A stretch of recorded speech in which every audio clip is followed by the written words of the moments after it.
एक सेठ के 4 बेटे और 4 बहुएं थीं। सेठ ने सोचा कि देखना चाहिए कौन सा बेटा और बहू घर और व्यापार को सही ढंग से संभाल सकते हैं। एक दिन उसने अपने चारों बहू बेटों को बुलाया और कहा, मैं तीर्थ यात्रा पर जा रहा हूं। तुम चारों को मैं गेहूं के 5-5 दाने दे रहा हूं। इनको संभाल कर रखना। जब मैं वापस लौटूंगा तब तुमसे यह दाने वापस लूंगा।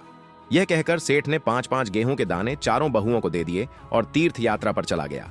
शुरुआत में तो बहुओं ने गेहूं के दानों को संभाल कर रखा, पर कुछ दिन बाद बड़ी बहू के मन में आया, आखिर ये 5 दाने किस काम के हैं।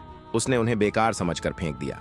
दूसरी बहू ने उन्हें एक पोटली में बांध कर कहीं रख दिया और सोचने लगी कि जब ससुर जी आएंगे तब निकाल लूंगी। वह लापरवाह हो गई। तीसरी बहू ने 5 दानों को सहेज कर रखा और रोज उन्हें गिनती रही। चौथी बहू बहुत समझदार थी। उसने सोचा ससुर जी ने जो दिया है उसे बढ़ाना चाहिए। उसने 5 दानों को बो दिया। कुछ समय बाद गेहूं की बालियां आईं। फिर उसने उन दानों को फिर से बोया। इस तरह मेहनत करके धीरे धीरे उसने इतनी फसल उगा ली कि 500 बोरे गेहूं के जमा कर दिए। कुछ समय बाद सेठ तीर्थ यात्रा से लौट आया। उसने बड़ी बहू से गेहूं के दाने मांगे।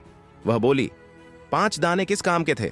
मैंने तो फेंक दिए। दूसरी बहू ने कहा, मैंने तो रख दिए थे, मिलेंगे तो दे दूंगी। तीसरी बहू ने तुरंत 5 दाने लाकर सेठ को दिए और बोली, मैंने इन्हें बहुत जतन से रखा और रोज गिनती थी।